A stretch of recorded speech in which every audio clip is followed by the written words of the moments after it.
Good morning or good afternoon or good day. Thank you for joining us here today at Smithsonian Social Studies Online. We are thrilled to have you join us today for a special episode in celebration of Earth Day. My name's Abby Pfisterer, and I'm so thrilled to be here with my colleagues who will introduce themselves here in just a moment. I wanted to welcome everyone and set a couple of ground rules or norms for our discussion today. As we go through and talk about history and connections to today, we invite you and welcome you all to add your comments and add your questions in the chat. Whether you're watching this through YouTube or Facebook, please join us in conversation. And we ask you to keep that conversation very inclusive, welcoming, respectful, and on point. Now, if you're watching this later on in the archived version, please know you can find those comments as the videos go on. And you can always reach out to us too at historyteachers@si.edu. With that, I'll turn it over to you, Orlando. All right, and I will add good evening, good night. We don't know when you're watching this, but we're happy that you are. And as Abby mentioned, we are celebrating Earth Day today. And so the folks we have with us in conversation today are going to go over some of these issues with us today. And we have two folks. The first person who will be joining us is Brian Coyle, who you can see on screen with us right now, and Mallory Warner will be joining us in a little while. But let's get started because our time is short, and so we want to make the most of it. Brian, thank you for being with us today. And we can read that you are with the National Zoo, but can you please share a little bit more about your work, what is it you do at the zoo, and a little bit about your thinking in terms of the objects that you brought to share with us today. Sure. Thank you for having me, and welcome everybody. Happy Earth Day, happy Earth Week. And I'll start. So I work at the Smithsonian's National Zoo and our Conservation Biology Institute, and I'll start by saying that the work I do isn't really work in my mind. It's it's my passion and it's my life's mission. I think many of us here feel that way. And working to conserve biodiversity has been extremely rewarding, and it's I think it's vitally important. So, but the details are that I'm a behavioral ecologist, which means that I study natural selection and adaptation, and especially how animals have evolved to communicate with each other in various ways. But my work at the Smithsonian is more broad. It involves collaborating with other scientists and experts, not just science, but arts and culture, on environmental health and sustainability, because there's many ways that we address these issues. And one of the projects I'm involved with is called the Red Siskin Initiative, and it's working to save an endangered bird in Venezuela and Guyana. It's an iconic bird. It's beloved in those countries. And we do this by protecting its habitats. We educate people to not buy illegally captured birds.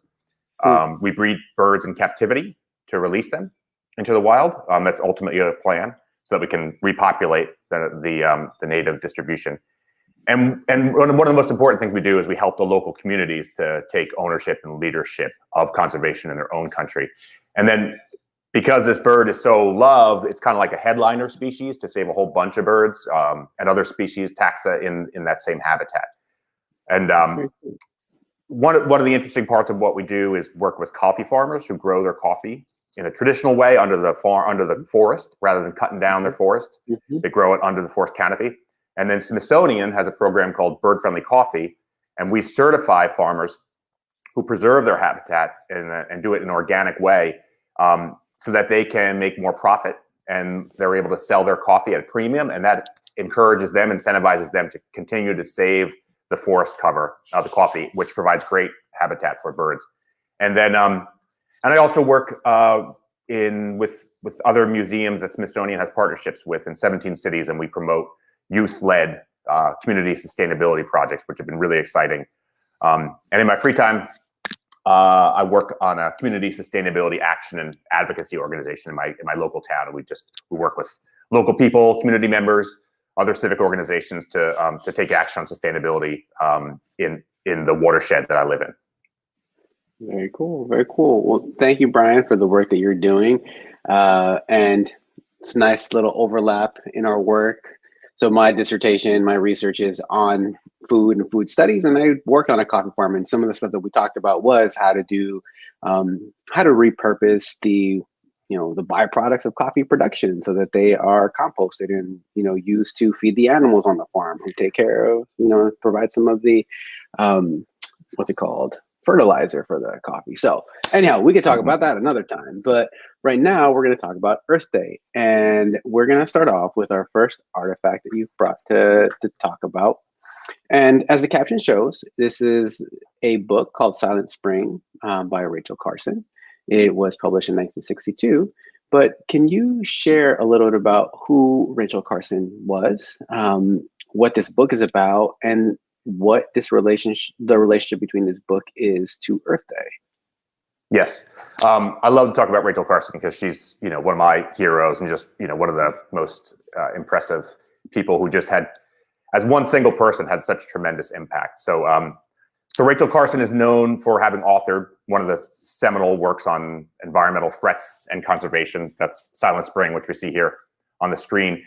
And the title refers to the disappearance of songs of wild birds and other wildlife that was happening in the mid-20th century as a result of the use of dangerous toxic materials, pesticides like DDT, which is probably one that that people would be most familiar with. And those chemicals hadn't really been adequately studied or understood before they were approved for widespread use throughout the world, especially on farms, and to control zoonotic disease, so to kill insects that would transmit disease to humans. At the time, there was kind of a notion that industry, could do no wrong, and chemical industry was really innovative, and so it was very permissive in letting these chemicals be produced. But it turns out that they were very dangerous. But some background on Rachel: she grew up with a love of nature that was inspired by her mother, and she was also a very talented writer. So she started publishing when she was only 11 years old, which is just, remarkable. And then she went on to become a marine biologist. She wrote several great books on the topic, and she became the chief editor for the U.S. Fish and Wildlife Service. But what got her to write Silent Spring apparently was a note from a friend who had, as I mentioned before, witnessed that there was a decline in bird life in her area. And so, Rachel was alarmed. Many were. And much of the evidence that she used to write this book came from research that was performed by wildlife biologists in Laurel, Maryland, which is where I live. This was in the 1940s and 50s at a place called the Patuxent Wildlife Refuge. So I'm very proud to be here and that we have this legacy. And her book goes into detail about the history and the use of these dangerous chemicals and the effects that were documented by scientists. So I think a story that many of us are aware of and was really, frightening was many iconic species like the bald eagle, the osprey were nearly extinct. Their numbers just plummeted as a result of DDT. But fortunately, because of Rachel's efforts to educate the public and policymakers, DDT was eventually banned. And there was fierce resistance, as you might imagine, from the chemical and agricultural industry. Nonetheless, she persisted. And our legislators did, and eventually they banned DDT. And as a result, there's been just a really amazing recovery of the bald eagle and the osprey. And so where we live now in the Maryland region, they're just all over. And it's one of the greatest conservation success stories in history. And like I said, it's just remarkable how powerful this one person with a passion and a pen to awaken a greater environmental consciousness can be, and to help the nation and the world develop a greater appreciation for the value of the natural environment. Yeah, and I appreciate you pointing out that she started as a young writer at the age of 11, getting some of her thoughts and ideas out there into the world. So for all you young folks out there who may be watching this, take solace and find encouragement in that.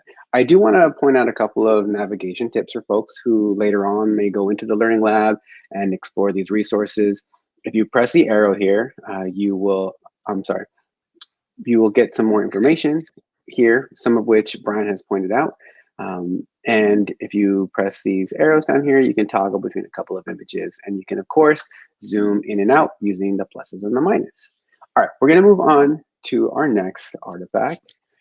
And you brought here a pin that commemorates the very first Earth Day, April 22nd, 1970. Well, can you please tell us the story of the first Earth Day? How did it come about? Were there local places that were more active than others? What was the background to what led to this day?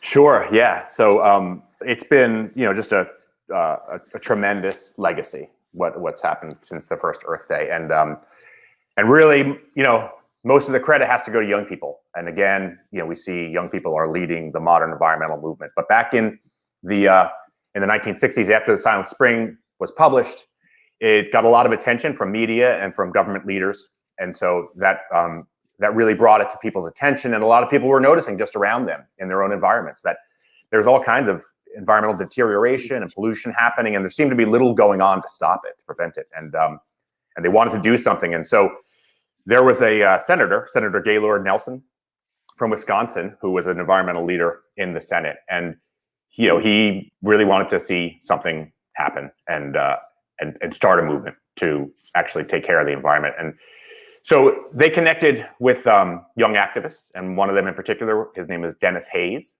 and he was an activist on college campuses. And they worked together to organize events on April 22nd.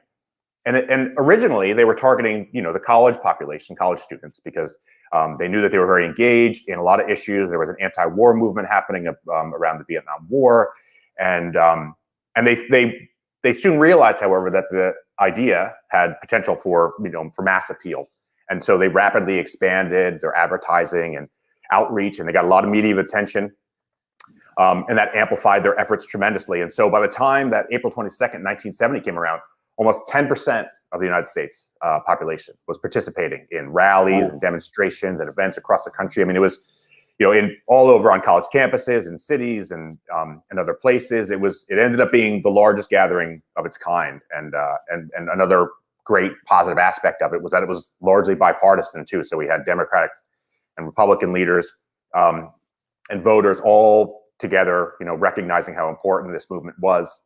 And it sparked tremendous change, as a result of Earth Day and of Silent Spring. We saw the creation of the Environmental Protection Agency very soon after, and a lot of landmark legislation that nothing like it had ever existed before. Things like the Endangered Species Act, which the Smithsonian National Museum of Natural History played a large role in creating, and also the Clean Water Act and Clean Air Act and many others. So it was super impactful, and it continues today. It's gone from just this one event to a global movement.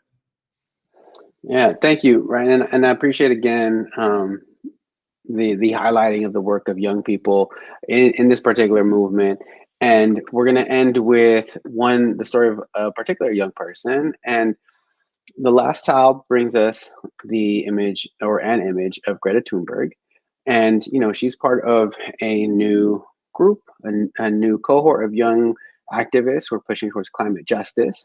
And if you could, in the last couple of minutes that we have together, please share a little bit about what climate justice is. And if there are young folks watching today at some point who get to this video, what are some ways in which they might get involved? Sure, yeah. It's so important for young people to get involved, and there's so many opportunities to get involved. And Greta Thunberg and many other young leaders are they're teens, and they recognize that it's their future, it's our future, but in particular, they're the ones who are going to experience the impacts the most. And so they are no longer asking for change, they're demanding change. And it's inspired me, and I think the world in many ways, because these are young teenagers who have demonstrated, the ability of the world to come together globally with a unified message and mission of action against climate change, against pollution, against environmental degradation. And so before the pandemic, we saw millions of young people led by teenagers, especially young women, taking action all over the planet. And so the pandemic put a pause on that a little bit, but there's still many ways to get involved. And as the pandemic kind of comes to an end, hopefully soon, we'll see this activism again. And one thing that has emerged really in our consciousness over recent years, I would say, is the notion of climate justice. So more and more people are realizing that the environmental problems we have, the climate problems that we have, that these are not just limited to the physical environment, but these are social issues. Things that underpin these have to do with equity and equality. So marginalized populations and people of lower socioeconomic status tend to suffer more, and they are the ones who are more vulnerable to the effects of climate change, and it's harder to be resilient. And that's true also of developing nations or countries that don't have the same wealth as some of the countries that industrialized first.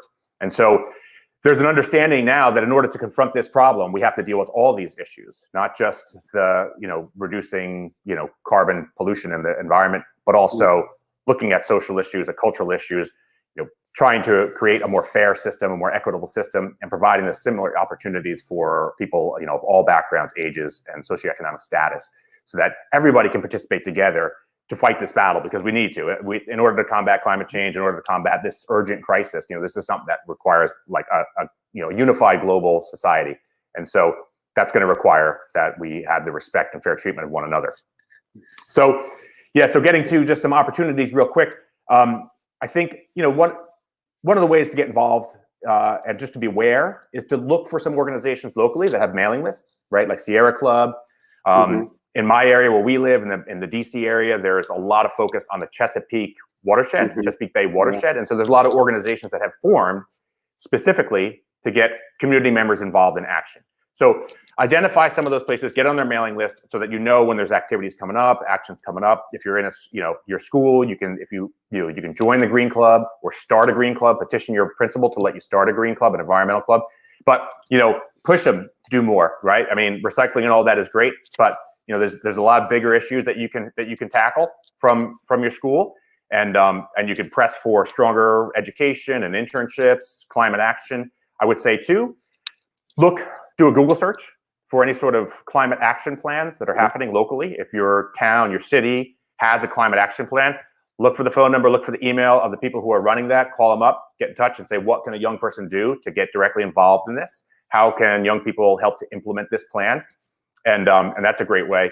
And then finally, if you don't at first find the right group or the right opportunity for you, something that doesn't stimulate you so much, keep looking. I mean, there's endless groups to participate in. There's an endless list of ways that you can get involved and take action, and you will find something that you really enjoy, that you really love, and you'll also find a wonderful group of like-minded people, passionate people who will become your community. So you can think about Greta Thunberg organizing rallies, of millions of people, and you can also think about Rachel Carson, who did all this work at her desk with a typewriter, right? I mean, there's just so many ways to get involved.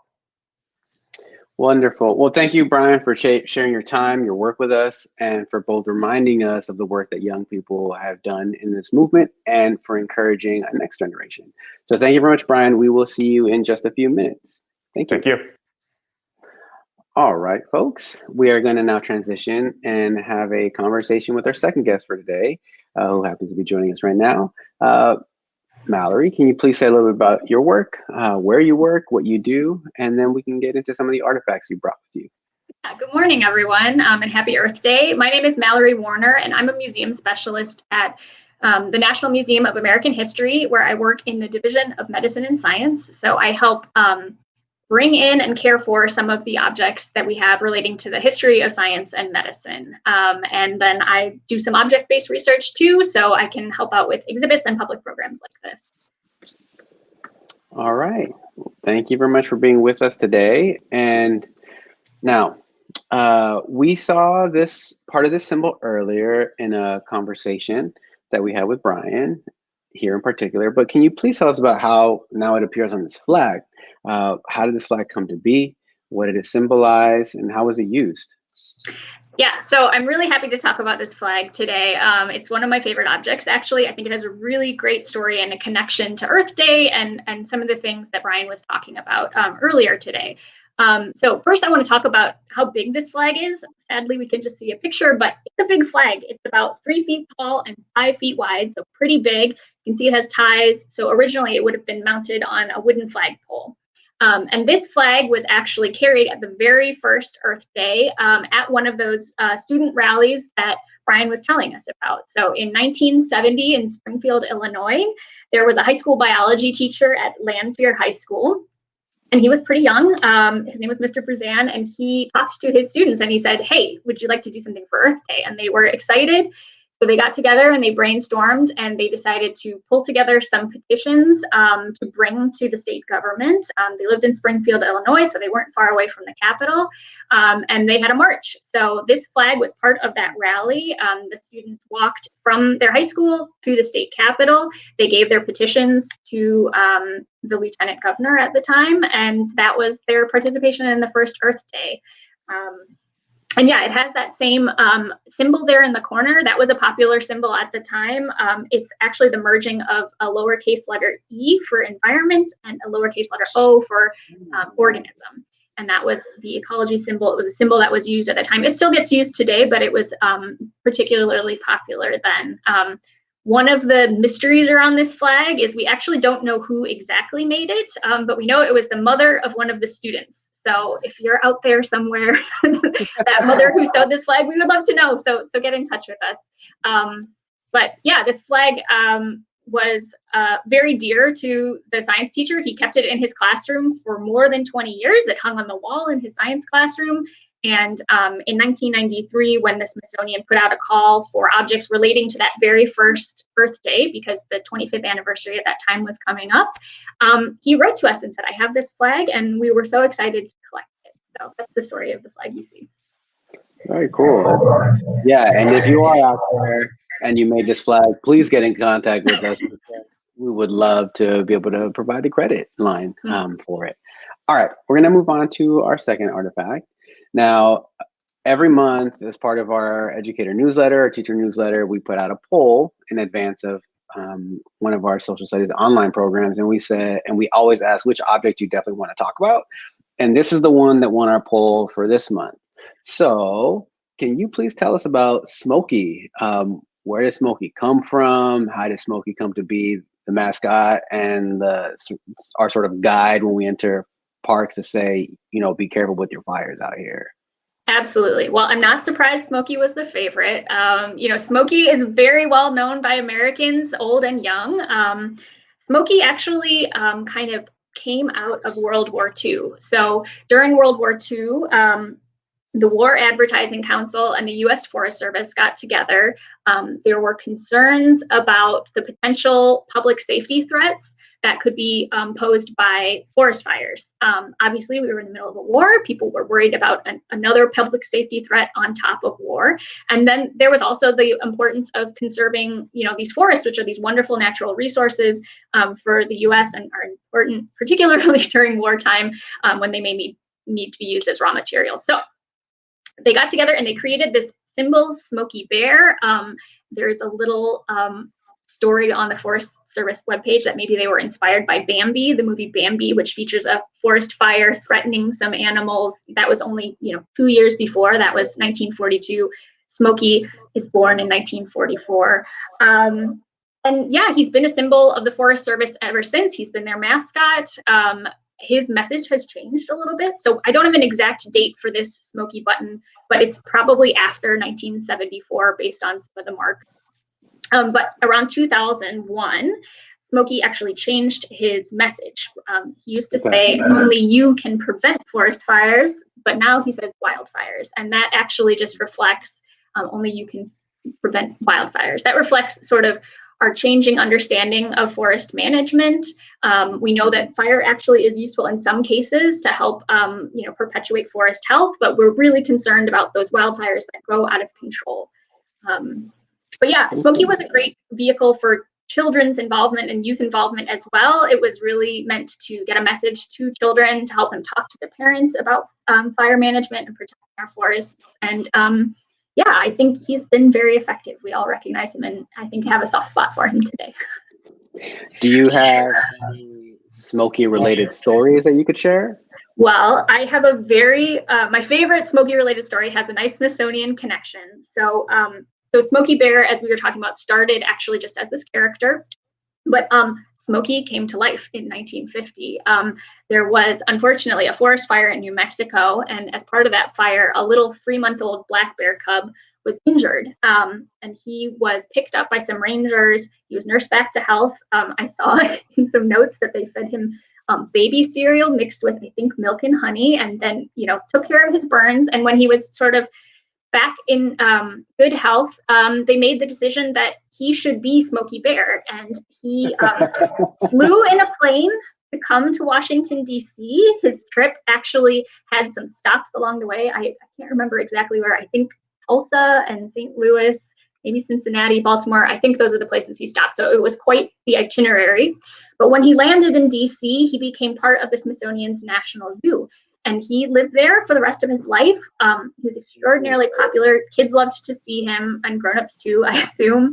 And while he was there at the zoo, he helped spread this message of Smokey Bear in real life, talking to kids about the importance of managing fires when you're out in public park space.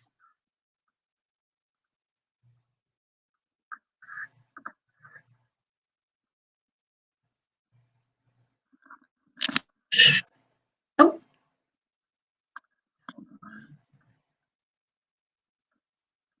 Can you all hear me? I'm having Yes. some technical difficulties. I can hear you. One thing I can mention while you're getting your things figured out. Oh, thank you, Melody. All right. Do you want me to go on? All right. Yeah. So we've got one more artifact available to us today, and my partner is a former science educator, so I'm familiar with this particular object, but could you please explain it and how it is used by young people and its connection to Earth Day today? Sure. So we talked about some sort of national stories with Earth Day and with Smokey Bear. So I wanted to talk about a local story in DC as well. And so that's kind of what this kit represents. This kit was used by the Anacostia Watershed Society, and they are a local environmental activism group that works to, like Brian mentioned, the groups working to protect the Chesapeake Bay. They work to protect the Anacostia River in our area and its watershed. So they do all sorts of volunteer work in order to achieve that goal. But in particular, they like to work with students. So I thought that this was a great object to bring in. Now, I'm working from home. I don't have all my files, so I'm not sure exactly how they used this, but looking a little bit closer at this object, we can see it's actually a test kit for an aquarium, which maybe seems a little strange, but if you ever had an aquarium at home, you know you have to make sure that the environment is stable and healthy for your pets, your fish. And so I imagine they were doing the same thing. They were using the chemicals in this test kit to test the water and learn about the environment with the students. So you can learn about the pH using one of these test kits and levels of different chemicals in the water. And that gives you a clue to sort of how healthy the environment is. So yeah, I just thought it was nice to have that connection. I know AWS always has an Earth Day cleanup. So there's a chance they're out there right now on this cold Earth Day in DC, helping care for the Anacostia River and its watershed. So wanted to highlight that. To make a connection to Brian earlier, our particular school worked with the Anacostia Watershed Society to compare the water, the water pH levels, turbidity, all of that on the Anacostia side and on the Potomac side in DC to get at issues about climate justice and how they were vastly different on the two sides of DC. Right. All right. Well, thank you very much, Mallory, for bringing all of these stories and these artifacts to us today. We're going to ask Brian to come back on, and we're going to play a little game called What Is It? And the way that this is going to work is I'm going to show you all an object related to our conversation today and see if you all can identify it and tell us a little bit about why it might be connected or how it might be connected to our theme of Earth Day today. So do you all have any questions? No, sounds fun. All right, work as a team. I think y'all could do it. The best our guests have done is I believe 4 for 5. So we're waiting for a perfect score. All right, here's our first object. What is it, folks? Is it a compost bin? Yeah, backyard Well compost bin. done. Well done. So Mallory identified it. Brian, can you explain how this works and why it's useful?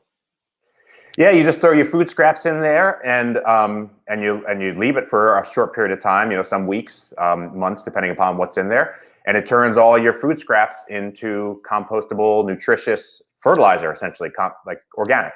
And then you can just reuse that, and it's a great way to deal with food waste, which is one of the biggest sources of waste in the United States. Very good. Yeah, and just throw that all over your flowers, put it on the grass. Very good. Don't eat it. Do not eat it. All right, next object. What is it? Is this Greta's sailboat?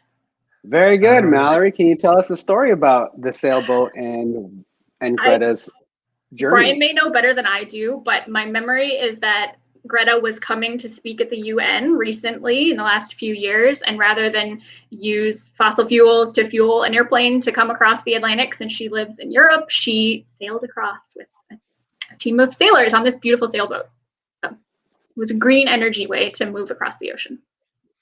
Very well done. Very well done. All right, y'all are 2 for 2. Next one.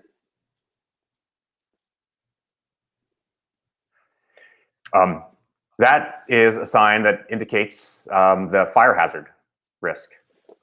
Well done. Depending upon drought done. conditions and so forth. Yeah, today's fire danger. So if you go into large wooded areas, large open spaces throughout the country, definitely outside of national parks, you will find this sign oftentimes next to Smokey's finger. Like that's how I remembered anyway in California. All right, we've got 2 more. What is it, folks? This is a plastic recycling symbol. So it tells you what kind of plastic your product is made out of and how to recycle it. Yeah, very good. So there are like 7 different ones, folks, out there. So, make sure the largest separation, I believe, and please correct me if I'm wrong, is making sure to take out a lot of these twos, which happen to be grocery bags and shopping bags, and make those separate because they will get caught in the machines that recycle the larger products. So is that correct? Please correct me if I'm wrong. I'm no recycling expert, sadly. That's true. Removing bags, a lot of places now, cities and towns are banning bags or trying to get people to restrict their use of those bags. All right, folks, you all can do it. Our last one. What is it? Solar panels, renewable energy. So we want to see more and more of those. It's a renewable, green, no emission way to generate electricity.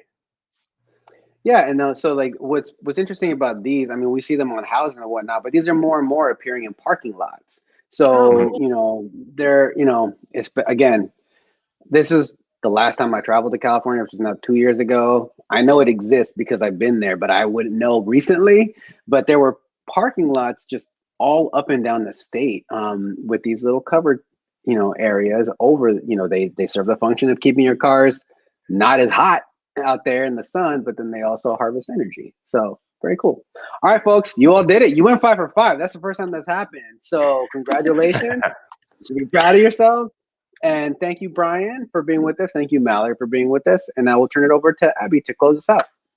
Thank you. That was really enjoyable, and I learned a lot. And we saw in the comments that other folks really appreciated not only how much information you shared, but just the interestingness of it. We got some good comments like cool, which is always a good thing to see. So thank you. And for those of you who want to check out the resources that you saw, you can see there's a URL on screen that'll take you to this slide deck, which is part of Learning Lab. It's also posted in the chat, so take a look there if you'd like. We'll keep these up. You can visit it anytime. And we hope that you'll join us next time too. Next Social Studies Online will be May 6th, 11 a.m. Eastern. And our topic will be Asian American and Pacific Islander Heritage Month. So until then, we hope you are well, we hope you are safe and enjoying the budding spring weather. Thanks, everyone. We'll see you next time.